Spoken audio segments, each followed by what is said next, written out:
Assalamualaikum warahmatullahi wabarakatuh. Perkenalkan, nama saya Dede Anggreni dari Fakultas Tarbiyah, Program Studi PGMI, kelas 2B, dengan NIM 20591002. Dan saya akan menjelaskan materi IPS mengenai hakikat karakteristik ilmu pengetahuan sosial. Baiklah, kepada teman-teman, mohon disimak materi dari kelompok kami. A. Hakikat ilmu pengetahuan sosial. Secara sederhana, IPS diartikan sebagai studi tentang manusia yang dipelajari oleh anak didik di tingkat sekolah dasar dan menengah. Dalam kenyataannya, bidang studi tersebut sering disebut dengan istilah-istilah antropologi sosiologi, ekonomi, geografi, sejarah, ilmu politik, psikologi, ataupun psikologi sosial. Studi sosial ialah mata pelajaran di sekolah untuk mempelajari manusia dalam masyarakat pada masa lalu, masa kini, dan masa yang akan datang. Dalam bidang pengetahuan sosial, kita mengenal beberapa istilah yang kadang-kadang dapat membuat kita menjadi kacau. Istilah-istilah tersebut meliputi A. Ilmu sosial.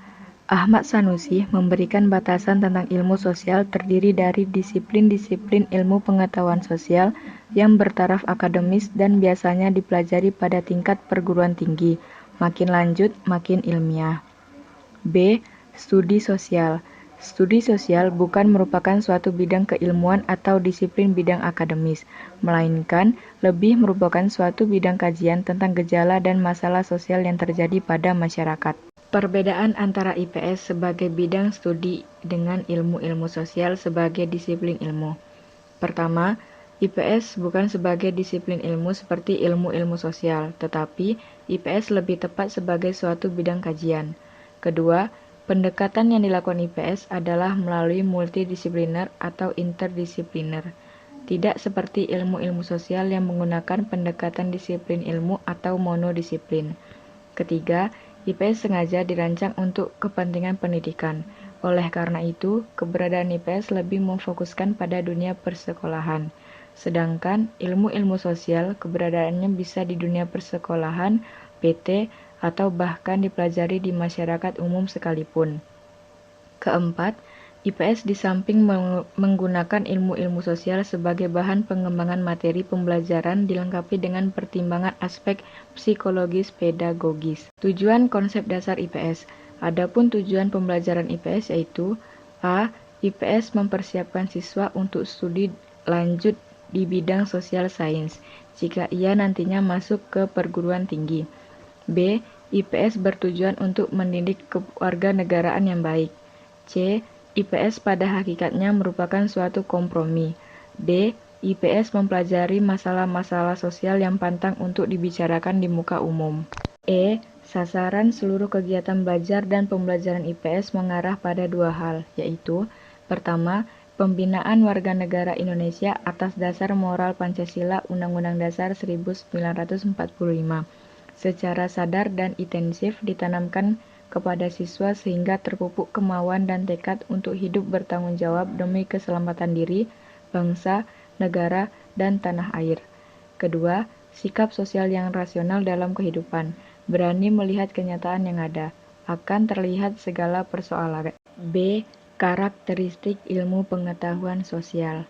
Ada beberapa karakteristik pembelajaran IPS yang dikaji bersama ciri dan sifat pembelajaran IPS menurut Akosasi Jahiri adalah sebagai berikut.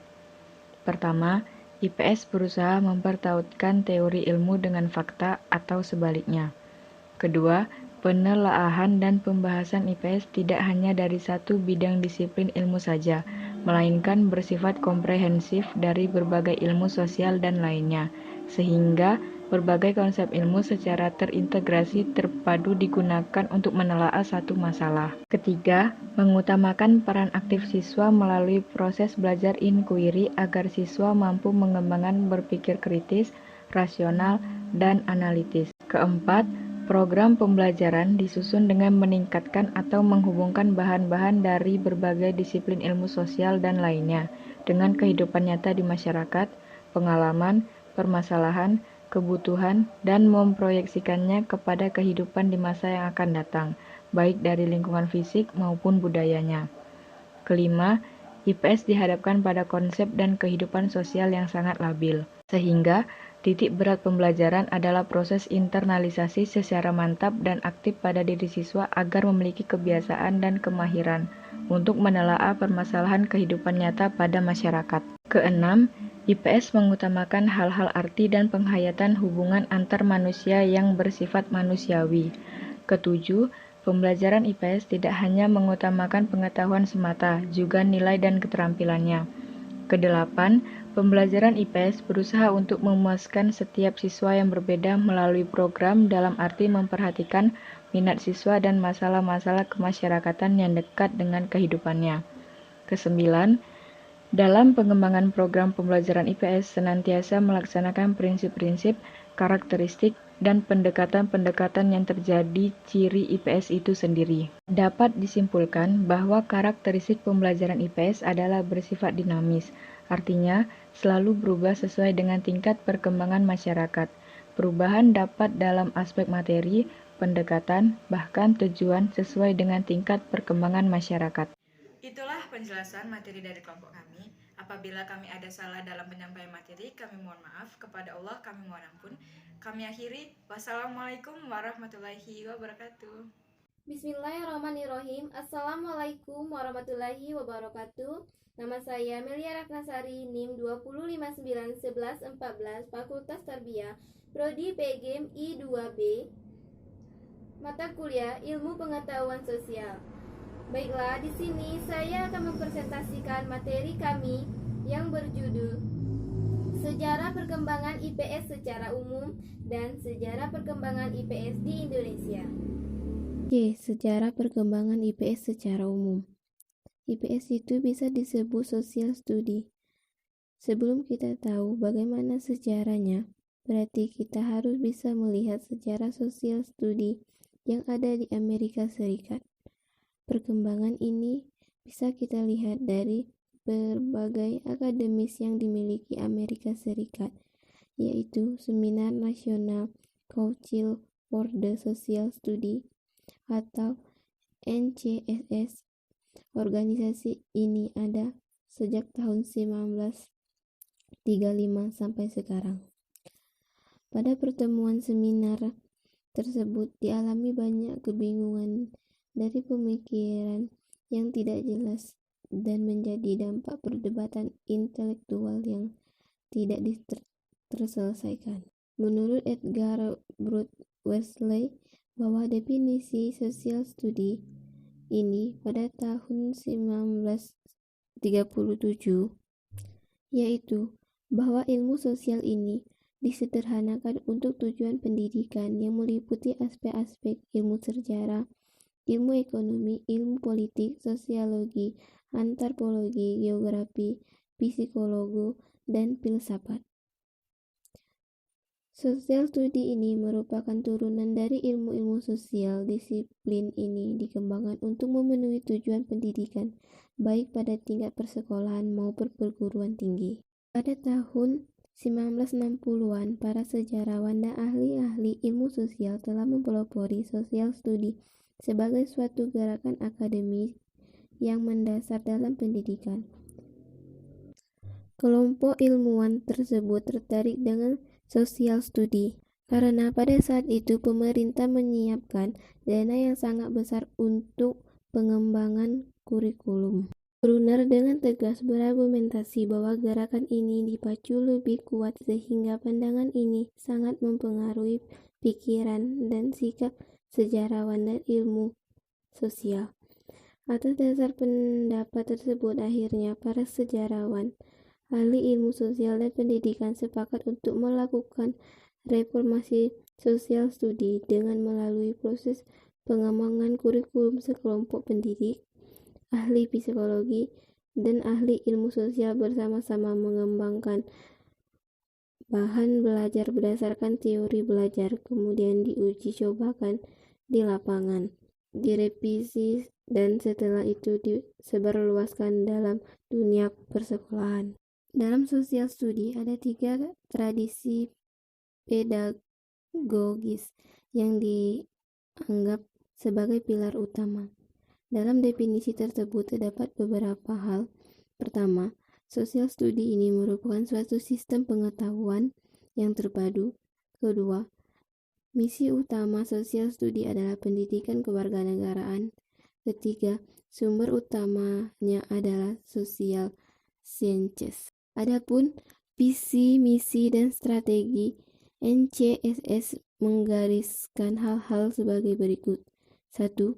Tujuan pokok program studi bukanlah hanya menjadi tanggung jawab dari sosial studi. Jadi tujuan tersebut lebih diutamakan dalam sosial studi dibandingkan dengan bidang-bidang lain. 2. Dalam dunia pendidikan, persekolahan, program sosial studi dimulai dari pendidikan taman kanak-kanak sampai dengan pendidikan menengah. 3. Sosial studi dititik beratkan pada upaya untuk membantu siswa sebagai penerima pengetahuan yang pasif dan sebagai pembangun pengetahuan sikap yang aktif melalui cara pandang secara akademik. 4. Hakikat pengetahuan harus dilihat secara terpadu. D. Sejarah perkembangan IPS di Indonesia. Sejarah perkembangan IPS di Indonesia ini diawali dengan perkembangan IPS di negara Amerika Serikat. Perkembangan konsep dasar IPS di Indonesia ini sangat sulit karena ada beberapa alasan. Yang pertama itu karena belum adanya lembaga profesional di bidang IPS seperti halnya di Amerika, yaitu NCSS. Sulit dan banyak menemukan kendala, lebih bergantung pada pemikiran individual, bersifat individualistis atau kelompok. Lembaga yang dimiliki Indonesia saat ini yaitu HIPPC, Himpunan Sarjana Pendidikan IPS Indonesia. Istilah IPS pertama kali muncul dalam seminar nasional tentang Civic Education tahun 1972 di Tawamangun, Solo. Menurut laporan, seminar tersebut menghasilkan 3 istilah yang muncul dan digunakan secara bertukar pakai, yakni 1. Pengetahuan sosial. 2. Studi sosial. Ilmunya hanya dijadikan dalam kondisi tertentu karena yang harus dikembangkan itu ilmunya. 3. Ilmu pengetahuan sosial. Ketiga istilah ini diartikan sebagai studi masalah-masalah sosial dan dikembangkan melalui pendekatan interdisipliner dan bertujuan agar masalah-masalah sosial itu dapat dipahami oleh siswa. Pemikiran seminar seperti Ahmad Sanusi, Numan Sumantri berperan sebagai anggota pengembangan kurikulum. Ada istilah dalam PPSP yaitu 1. Sosial studi, 2. Pendidikan kewarganegaraan, 3. Sipil dan hukum. Kurikulum PPSP tersebut dapat dianggap sebagai pilar kedua dalam perkembangan pemikiran tentang pendidikan IPS, sehingga pendidikan IPS diwujudkan dalam 3 bentuk. 1. Pendidikan IPS terpadu dengan nama pendidikan kewarganegaraan. 2. Pendidikan IPS terpisah. 3. Pendidikan kewarganegaraan sebagai bentuk pemikiran IPS khusus. Baiklah, itulah materi presentasi dari kelompok kami. Jika terdapat kesalahan, kami mohon maaf. Kami akhiri. Wassalamualaikum warahmatullahi wabarakatuh.